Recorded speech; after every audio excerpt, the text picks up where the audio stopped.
હરિયાણા રાજ્યમાં ગરફોડ ચોરી કરનારા આરોપીઓને ઝડપી પાડી ભેદ ઉકેલતી અમીરગઢ પોલીસ. હરિયાણા રાજ્યના રેવાડી ખાતે ગરબોળ ચોરી કરનારા આરોપીઓને ચોરી કરેલ રોકડ રકમ તથા ચાંદીના દાગીના મળી કુલ ₹7,60,000ના મુદ્દામાલ સાથે આરોપીઓને પકડી ભેદ ઉકેલતી અમીરગઢ પોલીસ. બનાસકાંઠા રેન્જના પોલીસ મહાનિરીક્ષક IPS પરીક્ષિતા રાઠોડ, બનાસકાંઠા જિલ્લા પોલીસ વડા પ્રશાંત સુબેના સૂચના અન્વયે કાયદેસર પ્રવૃત્તિ આચરનાર ઇસમો વિરુદ્ધ કડક કાર્યવાહી કરવા સૂચના કરેલ તે અનુસંધાને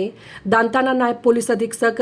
VB બારડના માર્ગદર્શન હેઠળ અમીરગઢ પોલીસ સ્ટેશનના ઇન્સ્પેક્ટર BD ગોહિલના સૂચના અન્વયે Amirgadh police staff Amirgadh border checkpost ખાતે વાહન ચેકિંગની કામગીરીમાં હતા. તે દરમિયાન આબુ રોડ તરફથી એક ટ્રાવેલર્સ બસ આવતા બસને બોર્ડર ચેકપોસ્ટ પાસે રોકી અંદર બેસેલ પેસેન્જરની તથા સરસામાન ચેક કરી બસમાં સ્લીપર સીટમાં બેસેલ ભાવનગર જિલ્લાના રાકેશ માળી અને સાગર માળીને ચેક કરતા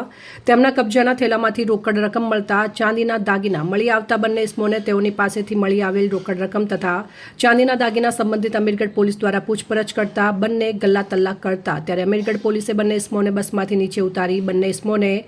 ICJS પોર્ટલમાં સર્ચ કરતા તેમની વિરુદ્ધ ચોરીના ગુનાઓ નોંધાયેલા હતા અને બંને ઇસમોને વિશ્વાસમાં લઈ પૂછપરછ કરતા આરોપીઓએ જણાવ્યું હતું કે 10 દિવસ પહેલા હરિયાણા રાજ્યના રેવાડી ખાતે એક બંધ મકાનમાં ચોરી કરેલ કબૂલાત કરી હતી. ત્યારે ચોરી બાબતે હરિયાણાના રાજ્યના રેવાડી ખાતે તપાસ કરતા સિટી પોલીસ સ્ટેશન ખાતે ગુનો નોંધાયેલો કલમ 305, 331(4) મુજબનો ગુનો દાખલ થયેલ હોવાનું જાણવા મળતા બંને ઇસમો પાસેથી મળી આવેલ 3 લાખ રોકડ રકમ તેમજ 2 લાખ ઉપરાંત